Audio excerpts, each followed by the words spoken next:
Ladies and gentlemen, welcome to the financial arena where titans collide and fortunes are at stake. It's the retirement ring of glory where nest eggs hang in the balance and only one can emerge victorious. These two powerhouses have been training for years. Both opponents have loyal followers, staunch defenders, and passionate advocates. But today they enter the ring to settle the score once and for all. So grab your calculators and click that like and subscribe and get ready to witness the ultimate showdown. Roth 401k versus the traditional 401k. Is my voice that high? Is that really? I don't even know what's normal anymore. What happened to me? And share this with a wrestling fan in your life who needs to see an actual real life showdown, not one that's made up filled with acting. Other than being asked how tall I am, this is one of the most common questions I get. Should I save for retirement using a Roth 401k or a traditional 401k? And it's probably because employer benefit packages can be as confusing as the use of decorative pillows. What am I supposed to do with these? They're called shams for a reason. It's a sham. I can't even put my head on it. It's strictly decorative. It's a sham.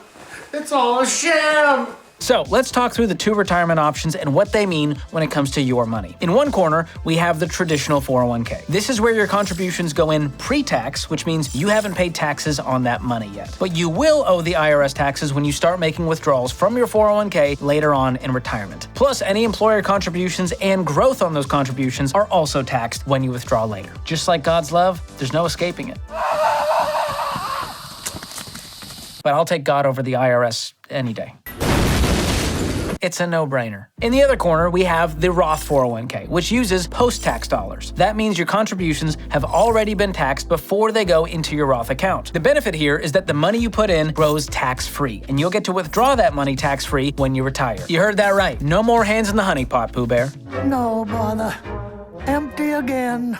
I'm Pooh. Side note, where were his pants? I mean, if I roamed around pantsless in the forest eating honey, you'd call the cops on me. But he does it, and it's cute. It's weird. Why does he need a t-shirt but nothing on the bottom? Either let him roam around naked like a normal bear, or make him completely clothed like the Berenstein Bears. And that's right, it's Berenstein, not Bernstein. Look it up. Sorry to destroy your childhood. Now, since your Roth 401k contributions are made after tax, you're paying those taxes now and taking home a little less in your paycheck. But again, because you already paid taxes, the money you put in and the growth is all yours later, tax-free. Now, a couple of notes on this one. If you've got an employer match, the money they match legally can't be Roth, so it will be put in a separate traditional account. Don't worry, that's normal. That portion will still be taxable in retirement. Now, one reason people love the traditional 401k is because it lowers your taxable income and your tax bill for that year. So tax break now with traditional, tax break later with the Roth. So let's break this down and see how it would play out with some real numbers. Let's pretend you have $1 million in your nest egg when you retire, which is 1,000% likely because you've been watching this YouTube channel. I like those odds. Now, if you've got it invested in a Roth 401k, most of that $1 million is yours free and clear when you hit retirement since you already paid taxes on it. Now, if that $1 million was in a traditional 401k, you'll pay taxes on every single penny you withdraw. Now, depending on your tax bracket and what the tax rates are when you retire, and who knows what they will be, you could wind up sending hundreds of thousands of dollars in taxes to Uncle Sam throughout your golden years. Now, for some, that could be a hard pill to swallow, especially because by that time, you'll probably have a color-coded medicine box full of other hard pills to swallow. My multivitamin is a choking hazard. And it goes without saying that your retirement savings will last longer if you're not paying taxes on your withdrawals. And that's what gives a Roth 401k and a Roth IRA, for that matter, a huge advantage. Now, another slight difference between a Roth and traditional is your access to your money. In a traditional 401k, you can start receiving distributions at age 59 and a half, no matter what. Well, the government clearly understands the validity of a half birthday. But that's where I draw the line. We're not doing birthday months, okay? A half birthday, I'll deal with that. Get out of here with your birthday month. With a Roth 401k, you can start withdrawing money without penalty at 59 and a half as well, as long as you've had the account for at least 5 years. So if you're approaching 59 and a half and you're thinking about starting a Roth 401k, be aware that if you have to access that money in the first 5 years, you'll pay a penalty. Now, if you're still wary of the Roth option, here's something else to think about. No one knows how the tax brackets or tax percentages will change in the future, especially if you're still decades away from retirement. So the question is, do you want to take that risk later in life? I certainly don't want to take that risk. I mean, there's no life alert when it comes to your money. I can't just hit a button and yell, "Help! I didn't plan to pay higher taxes in retirement, and I can't get up." As for me and my house, we stick to the Roth options. It may hurt to pay taxes on those 401k contributions now, but I think future me is going to love me for it. And I hope future me loves me, because present me, not so much. Why are you the way that you are? Plus, once you're in the habit of investing 15% of every paycheck into that Roth 401k early on, you won't even miss the money you're paying in taxes. You just learn to live on less than you make, which is a great habit. And just so we're clear, here's my official investing strategy. Match beats Roth, beats traditional. And here's a mnemonic device to remember that. Mufasa beats Rafiki, beats Timon. It's not necessarily easier to remember, but it is more fun. Long live the king.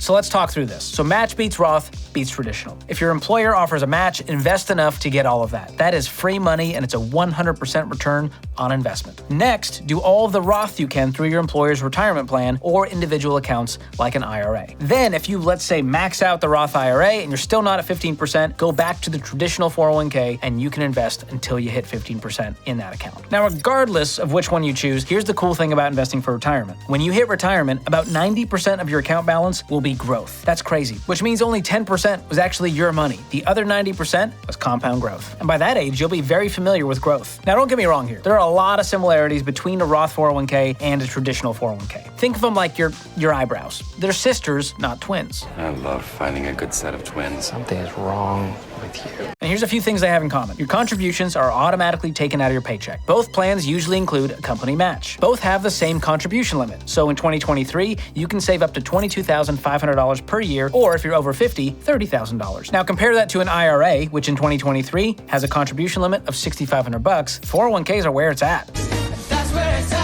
Okay, so we understand the Roth and traditional options, but remember, that's just a type of account. You haven't actually invested into anything yet. You've chosen a cookie jar, but we've got to choose which cookies go inside. So which cookies go inside? Well, I like to invest my cookie portfolio evenly across 4 types of mutual funds: growth and income, growth, aggressive growth, and international. That's what we call a diverse portfolio, and it helps keep your investments well balanced, just like kimchi can help your gut stay well balanced after eating all those cookies. Never let me have cookies again!